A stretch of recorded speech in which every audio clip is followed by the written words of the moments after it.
Bismillahirrahmanirrahim. Assalamualaikum warahmatullahi wabarakatuh. Alhamdulillahilladzi an'ama 'alaina bi ni'matil iman wal islam. Asyhadu an la ilaha illallah wahdahu la syarika lah wa asyhadu anna Muhammadan abduhu wa rasuluh. Allahumma sholli wa sallim wa barik ala habibina wa syafi'ina wa maulana Muhammadin wa ala alihi wa sahbihi wa man tabi'ahum bi ihsan ila yaumil qiyamah, amma ba'du. Qala Allah ta'ala fi kitabihil karim, a'udzu billahi samii'il 'aliim minasy syaithanir rajim. Al-hajju ashhurun ma'lumat, faman farada fihinal hajja fala rafatha wala fusuqa wala jidala fil hajj, wa ma taf'alu min khairin ya'lamullah, wa tazawwadu fa inna khairaz zadi taqwa wattaquni ya ulil albab. Shadaqallahul adzim. Hadirin jamaah subuh yang dirahmati Allah, pagi ini alhamdulillah kalimat syukur selalu kita panjatkan kehadirat Allah Subhanahu wa taala. Umur kita masih dipanjangin, badan kita masih disehatin, dan hari ini Allah masih memudahkan kita bisa hadir ke masjid ini untuk beribadah sholat subuh berjamaah. Mudah-mudahan bapak-bapak termasuk saya dan ibu-ibu yang datang hari ini sholat subuh berjamaah dan menggenapi dengan kajian taklim sampai subuh, insya Allah pahala kita sama dengan pahala haji dan umrah. Dan mudah-mudahan pula dengan wasilah taklimnya kita makin mudah, makin cepat masuk ke dalam surganya Allah. Dan mudah-mudahan pula dengan wasilah taklim, ukhuwah Masjid Al-Madani insya Allah makin terjaga. Orang kalau semakin rajin belajar, semakin rajin bermajelis, nilai pribadinya sejatinya makin baik, makin berubah.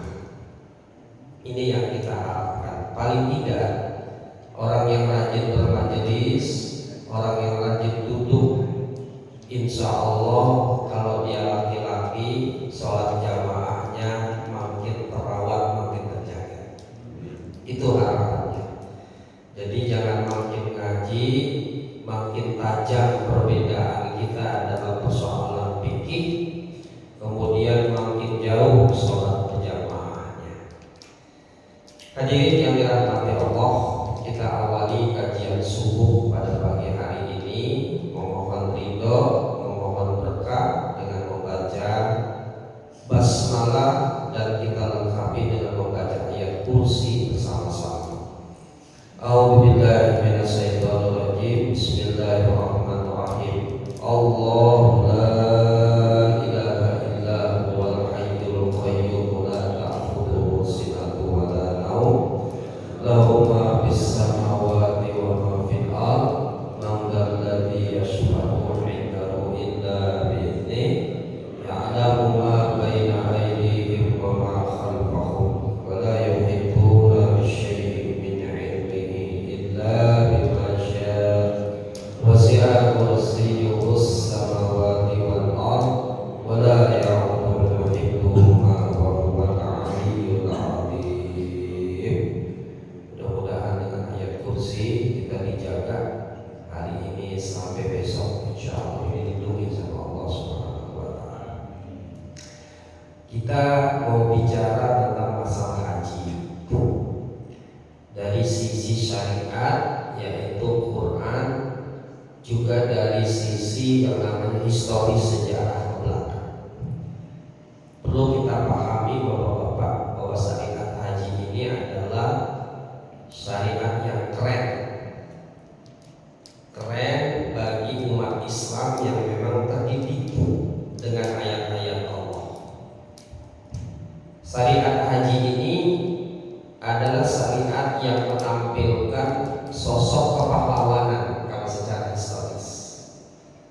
Sejatinya seorang yang berangkat pergi haji, kalau ditarik benang merah sejarah dulu, mereka adalah seorang yang reformis dan mereka adalah seorang yang mujahid dan menjadi ketokohan dalam sejarah.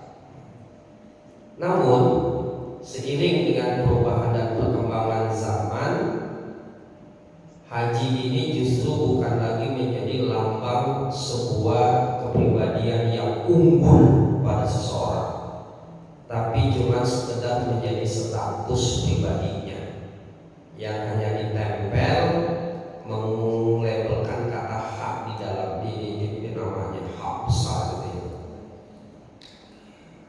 Hari ini dengan dulu itu zaman yang berbeda.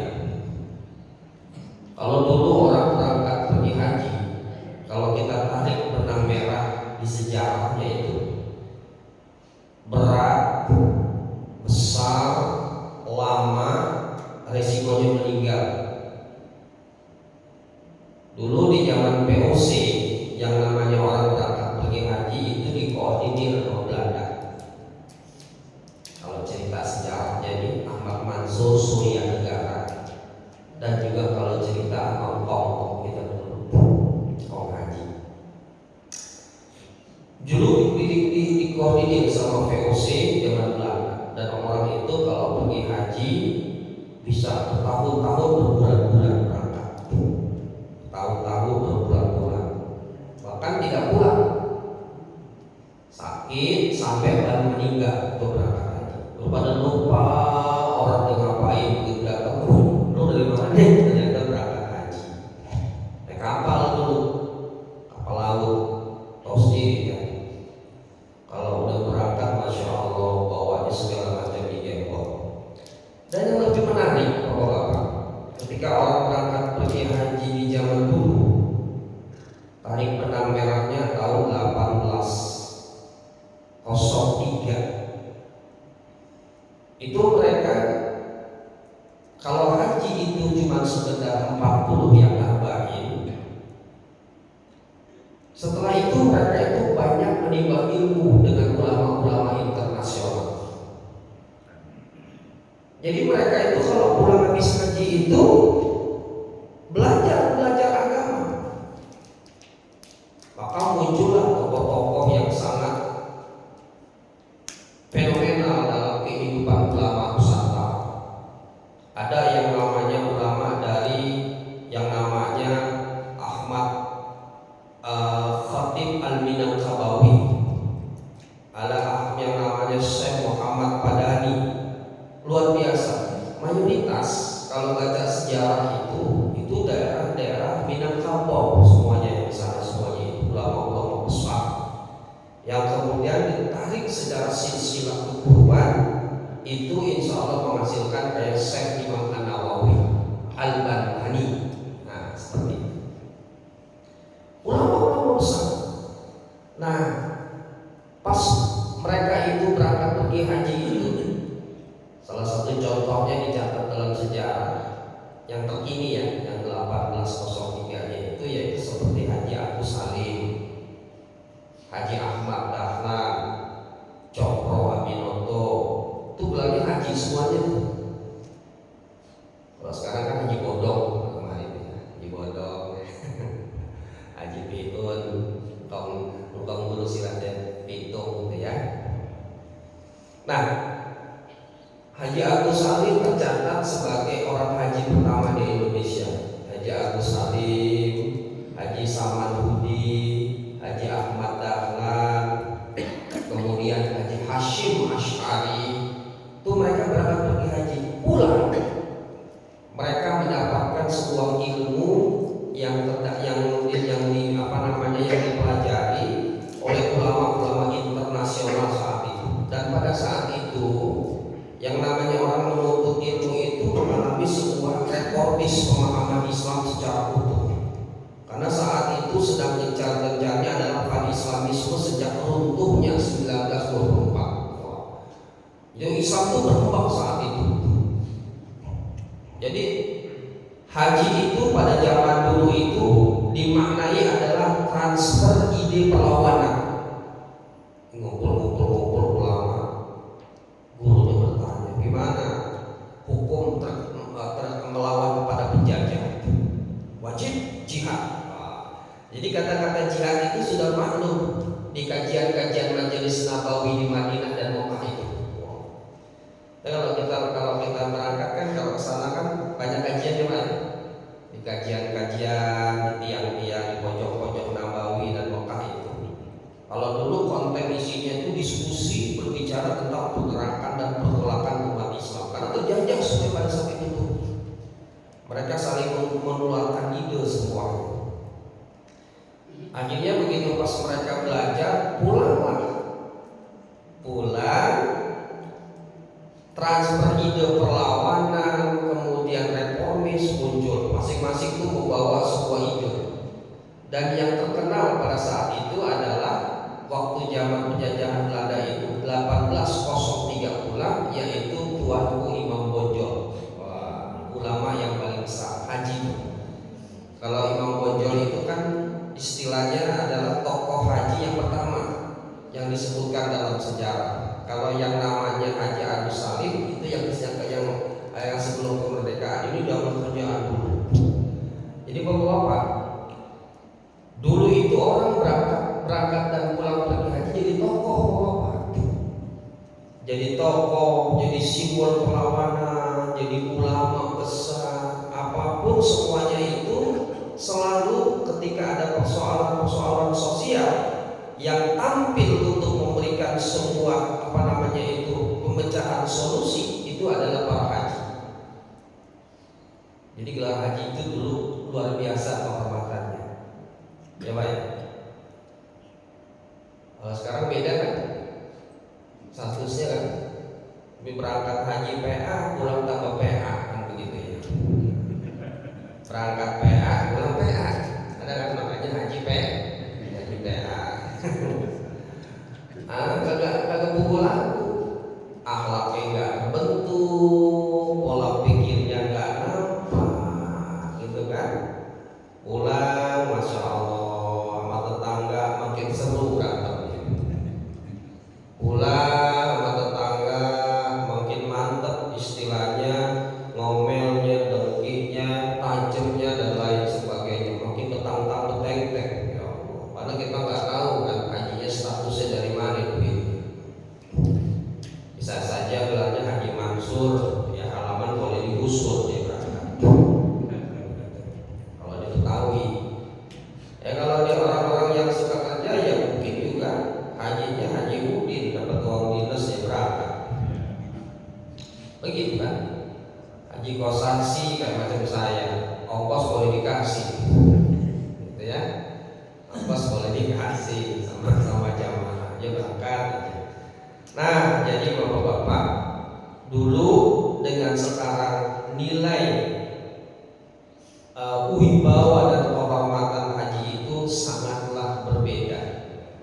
Makanya dulu begitu pulang orang-orang Indonesia, ketika dia pulang ke Indonesia itu mengadakan perlawanan penjajahan Belanda. Coba cari dalam catatan sejarah manapun, pasti yang mengawali, yang memimpin sebuah perjuangan melawan penjajahan kafir Belanda itu semuanya ada bergelar haji semuanya di Indonesia. Perlawanan haji semua di Indonesia.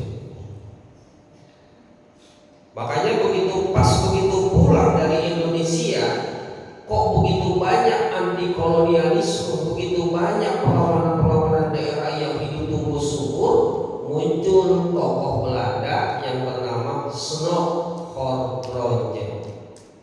Disitulah dia mulai untuk menata. Oh, ini rupanya yang membuat kolonial Belanda masuk ke Indonesia ini kurang diterima dan mengadakan perlawanan sampai rugi nilai-nilai keuangan perdagangan ekonomi bangsa Belanda. Akhirnya dia buat semacam sebuah tulisan. Makanya kalau dulu orang yang pulang berangkat pergi haji itu disebut haji merah namanya. Haji perlawanan, namanya haji merah. Kalau dalam konteks agama itu namanya adalah haji mujahid. Mujahid. Kalau dulu kan nggak peci doang yang putih, jiwa raganya putih, membela tanah air, membela merah putih semuanya. Begitulah Bapak-bapak, konteks haji di zaman dahulu, hidup, tumbuh, kemudian dihormati, dimuliakan. Syariat haji itu insya Allah menjadi syariat yang dirindukan, dan begitu pula mereka jadi pahlawan bagi bangsa Indonesia. Sekarang bagi kita hari ini sudah harganya mahal, apa ya? Harganya mahal, kemudian pelayanannya pun juga sama-sama aja, nggak ada keistimewaan. Dampaknya pun juga tidak begitu kelihatan dalam konteks kehidupan bermasyarakat hari ini. Makanya ada bahasa di dalam bahasa hadis Rasulullah SAW, al-hajjul mabrur. Haji yang mabrur itu adalah haji yang insya Allah tidak ada balasan laisa jaza'u illal jannah, kecuali balasannya adalah surga. Yang perlu digarisbawahi, apa sih makna haji yang mabrur itu? Saya tidak bercerita hari ini Bapak-bapak, bercerita tentang fikih haji untuk orang-orang yang berangkat pergi haji. Saya berbicara tentang konteks pemahaman haji secara umum dari sisi kemanfaatan. Bisa jadi orang yang belum berangkat pergi haji tapi perilakunya mabrur dalam kehidupan. Coba ya, perilakunya mabrur dalam kehidupan, dalam konteks kehidupan sosial, ketimbang orang yang sudah berangkat pergi haji tapi tidak mabrur dalam fakta amaliyah kenyataannya. Haji yang mabrur, kata Imam Nawawi, itu ditandai dengan kata-kata al-birro. Apa itu al-birro? Al-birro itu maknanya ketaatan dan kepatuhan. Bagaimana wujud orang yang mabrur itu apa dalam ketaatan dan juga kebaikannya?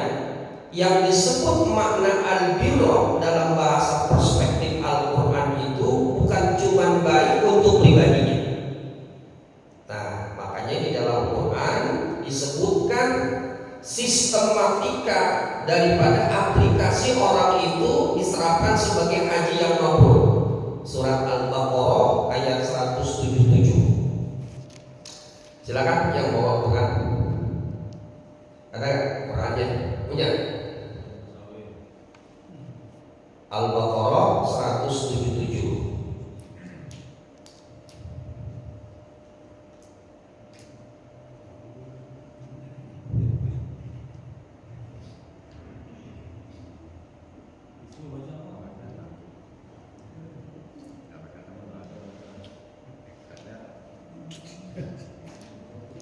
Coba tadi, coba tadi.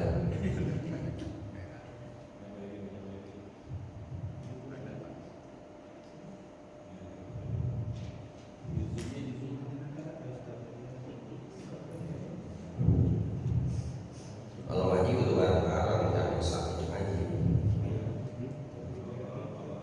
Ayo. Ada.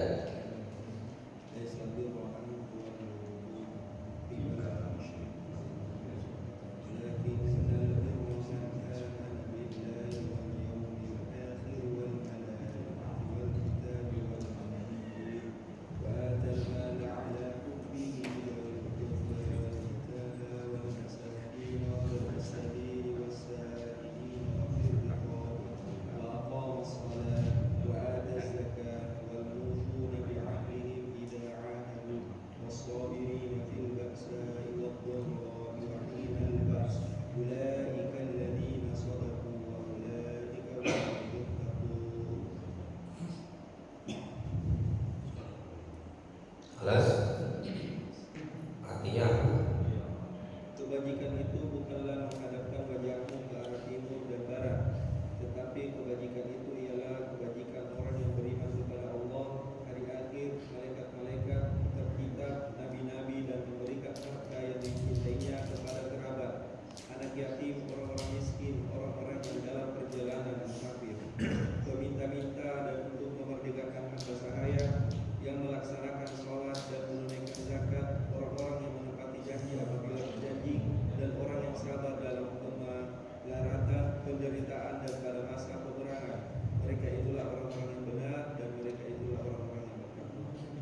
ada kata albirro di situ. Nah, albirro inilah yang diambil makna substansinya oleh Imam An-Nawawi ketika menjelaskan tafsir Hajjul Mabrur. Haji mabrur itu diambil al-mabrur, diambil dari kata albir, kebaikan. Nah, nanti kita tarik benang merahnya dengan konteks kesosialan. Kalau anak yang mabrur, anak yang soleh, itu adalah anak yang memiliki karakter birrul walidaini, berbakti kepada kedua orang tua. Namanya anak yang soleh, waladun soleh. Birrul walidaini, berbakti kepada kedua orang tua. Indikasi anak itu berbakti sama orang tua kalau dia masih hidup, dia tidak melawan, selalu menuruti perintahnya kecuali yang syirik dan kufur dia tidak taat, tidak pernah membentak dan tidak pernah melawan. Al-Isra ayat 23. Itu kalau disebut secara makna bironya itu al-mabrur kepada anak-anak. Ya, anak-anak masih, kalau anak-anak itu soleh itu namanya anak yang mabrur, soleh. Salah satu cirinya lagi adalah waladun soleh yang doa, suka mendoakan kedua orang tuanya. Tapi kalau al-mabrurnya itu disandingkan dengan haji, maka maknanya lebih luas. Orang disebut haji mabrur itu bukan ketika dia itu ke Mekah, ke Madinah, laisal birra an tuwallu wujuhakum qibalal masyriqi wal maghrib, bukan bolak-balik dari Mekah ke Madinah, Madinah ke Mekah ke Arafah. Itu ritual. Itu ritual. Berangkat ke Arafah ke Mina itu ritual, jumroh itu ritual. Halo? Sebagaimana kita sholat, ruku, sujud, takbir, itu ritual yang secara rutin kita lakukan. Tapi aplikasi daripada pelaksanaan ibadah itulah yang harus kita wujudkan. Itulah yang disebut albir. Makna yang dimaksud adalah ibadah yang berdampak dalam kehidupan kita. Bukan buat cuma kita, harus berdampak kepada secara luas. Buat apa kita mau biaya haji 300 juta, 350 juta, ambil 400 kalau sekarang itu. Tapi gak ada dampaknya buat kita, apalagi buat masyarakat. Mendingan buat bikin masjid kalau begitu, ya. Ngapain bikin datang-datang 350 juta, nggak ada dampak, makin rusak hubungan dengan masyarakat, keluarga juga nggak akur dan lain sebagainya, apalagi buat korupsi. Ya. Ini bikin masjid, bangun pondok pesantren, bangun sekolah. Jadi kata Allah yang disebut al-birra al-mabrur, yaitu mereka adalah yang karakter imannya kuat. Walakin al-birra, tahu nggak kalian yang namanya al-mabrur itu adalah mereka yang beriman kepada Allah dan yaumil akhir dan malaikat wal kitab wa nabiyyin. Artinya rukun imannya paten. Tuh, jadi kalau bahasa sederhananya orang yang berangkat pergi haji tauhidnya makin kuat. Amanah billah wal yaumil akhir wal malaikati wal kitab wa nabiyyin. Ini adalah makna secara tersirat rukun iman. Makin mantapnya kalau berbicara tentang apa. Yang kedua, dampak buat orang lain kalau dia mabrur itu wa'akal mana ala hubbihi zawil qurba wal yatama wal masakin wa bisabil. Sama duit sama hartanya dia selalu berbagi. Wah, itu keren kan begitu kan? Keren kalau orang yang berangkat pergi haji itu makin dia pulang sedekahnya makin jalan. Ada itu suka ngasih. Akal mana ala hubbihi. Itulah dampak sosial yang harus dirasakan orang yang berangkat pergi haji. Itulah yang disebut al-birra, disitulah yang disebut haji mabrur. Akan mana anak hubbihi yang dia senangi, yang dia cari selama ini.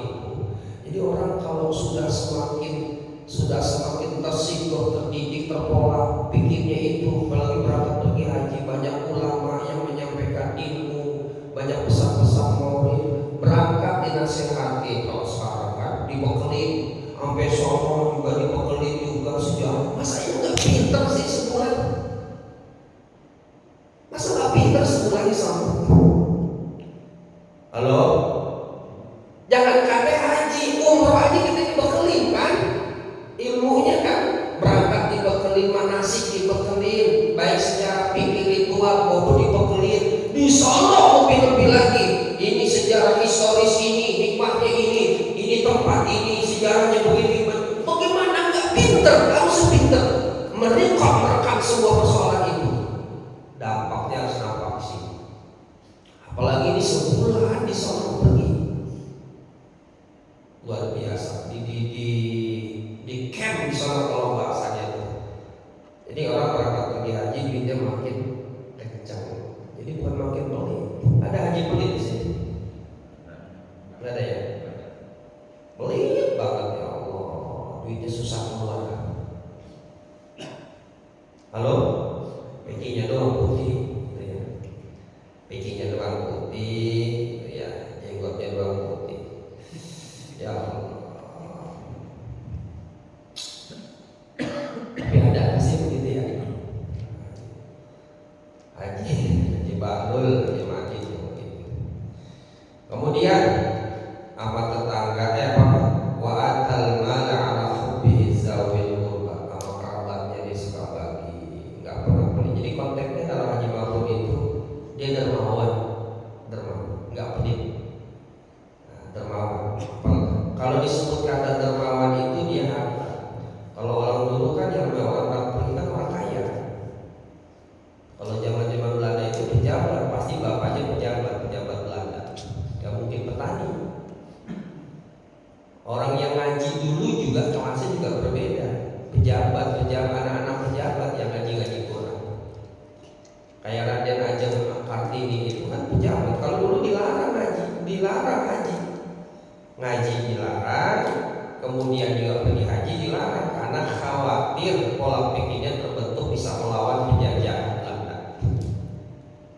Nah, jadi Bapak-bapak, inilah pendidikan hikmah kenapa haji itu adalah syariat yang keren, yang melahirkan sebuah sosok pahlawan reformis di zaman itu, ya. Kemudian sama orang miskin peduli, sama anak yatim peduli, sama orang yang dalam itu ibnu sabil, apalagi sama para guru-guru peduli, para ustadz yang peduli. Wasailina wa fil riqab, orang-orang yang memang butuh pertolongan, yang memiliki problem hutang, dia peduli dia. Jadi memang haji itu adalah decision maker untuk merubah sebuah permasalahan di masyarakat. Wasailina fil riqab. Firikob itu artinya orang yang terlilit utang, bapak-bapak. Haji itulah yang menolong semuanya. Dan otomatis kalau orang yang mampu itu menegakkan sholat, membayar zakat, wal mufuna bi ahdihim, dan janjinya pasti benar kalau dia berjanji. Nah, poin pentingnya di sini was-sabirina fil ba'sa'i wad-dharahina al-ba'sa. Dia seorang pejuang yang sabar menegakkan perjuangan kalau lagi perang. Makanya orang-orang Indonesia ini begitu pulang itu mimpi jihad, kayak Hasyim Asy'ari revolusi jihad melawan penjajah Belanda dan Jepang. Masing-masing memiliki nilai-nilai kelebihan dalam konteks jihadnya. Ahmad Dahlan jihadnya dalam konteks pendidikan. Makanya Muhammadiyah berkembang ya Pak ya. Muhammadiyah berkembang. Wah, itu Muhammadiyah adalah organisasi reformis. Terus berkembang. Kemudian ada lagi dengan jalur pergerakan kayak Haji Cokro Aminoto. Dia melalui pergerakan Syarikat Islam SI-nya. Banyak orang-orang Indonesia.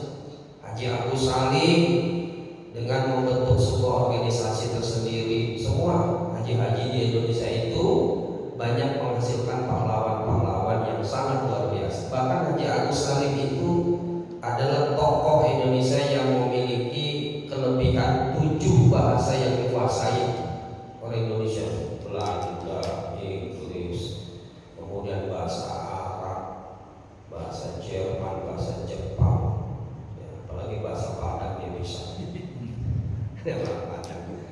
Jadi bapak-bapak begitu hebatnya ya orang berangkat pergi haji. Insya Allah mudah-mudahan yang belum berangkat pergi haji, semoga Allah memberikan rezeki yang terbaik. Paling tidak kalau memang susah untuk dapat duitnya, dari mana tuh duit itu jadi-jadinya, paling tidak umrohnya bisa lah, bisa umroh dengan 28 juta atau 29 juta. Kalau haji kan Masya Allah 350 juta kalau memang yang mau berangkat langsung. Kalau memang yang mau berangkatnya murah 50 juta, tunggunya 40 tahun gitu. Kalau stroke dulu baru berangkat kita begitu ya. Baru penyok dulu muka gitu, udah sakit. Lagi sehat kan kita nunggu kan. Lagi sehat nunggu itu udah rezekinya beda, udah pada sakit baru berangkat. Nah jadi bapak. Terus yang kedua, hukum berhaji itu nggak perlu banyak-banyak, 1 tahun sekali atau seumur hidup sekali. Kecuali pembimbing ya Pak ya, mutawif ya, yang berangkat tiap tahun. Kalau yang orang yang udah berangkat pergi jangan pergi lagi. Kalau umroh batasnya adalah 4 kali, jangan terus-terusan gitu kan.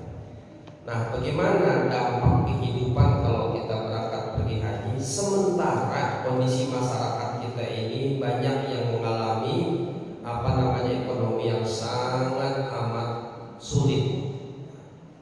Makanya para ulama dulu, fatwanya Yusuf Al-Qaradawi, dia pernah menulis dalam sebuah buku, ada buku yang judulnya itu Fatwa Haram dan Halal dan Haram. Ketika Palestina itu diserang oleh Israel, dia mengeluarkan fatwa itu, haji itu kalau bisa ditunda dulu katanya.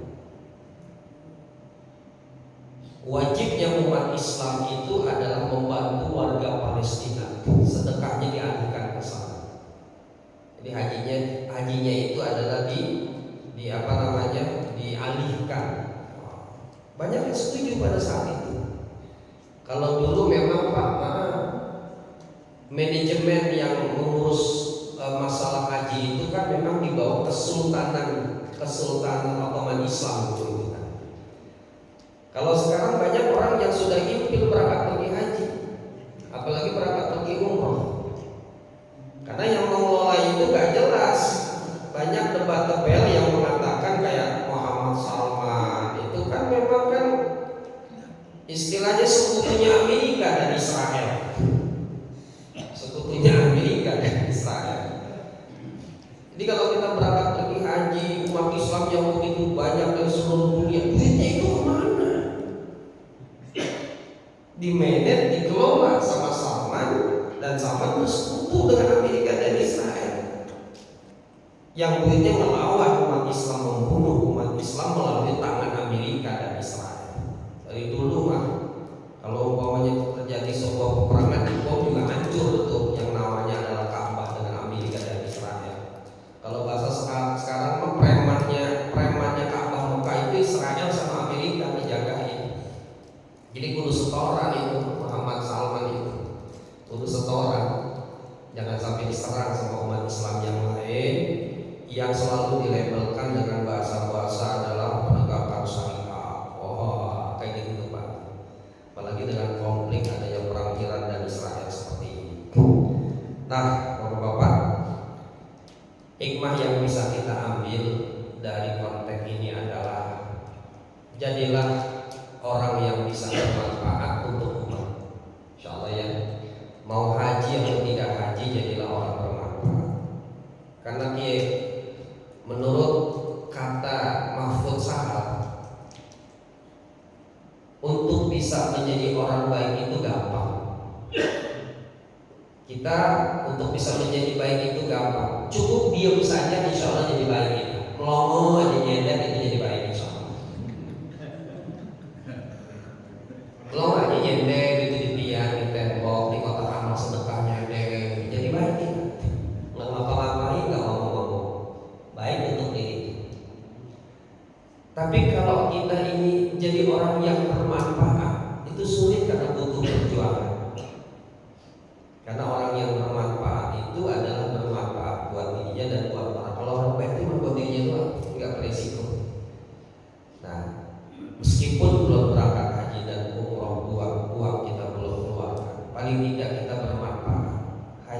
putra, pilihlah syariat yang bisa bermanfaat untuk kita lakukan dan kita mampu lakukan. Itu apa? Berkorban sama Bapak.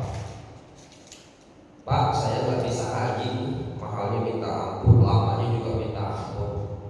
Saya khawatir nggak ada umur. Adalah ada duit 12 juta, saya beli korban aja dah. Saya beli sapi atas nama saya dan keluarga saya. Nah, itu kan cakep yang begitu. Ya kan? 12 juta hanya punya uang segitu dia beli.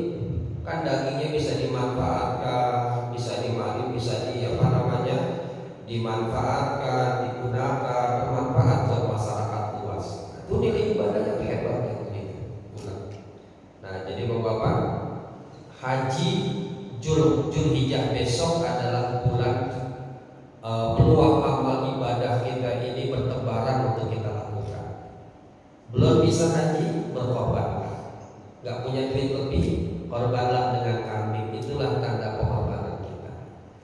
Soalnya punya duit 3 juta, 2 juta 500, punyalah insyaallah. Mudah-mudahan semarak, makin banyak, dan kita ini berdampak buat masyarakat. Itu bukti kalau kita rajin ngaji, rajin sholat berjamaah. Alhamdulillah, itu dulu tausiah kajian subuh yang saya sampaikan pada pagi hari ini.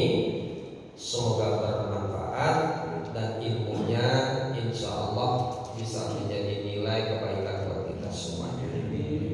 Alhamdulillah, mungkin sebelum ditutup ada yang menambahin atau ada yang bertanya, baik persoalan yang kita kaji atau di luar tema yang mungkin ada pertanyaan. Silakan. Bu, menanya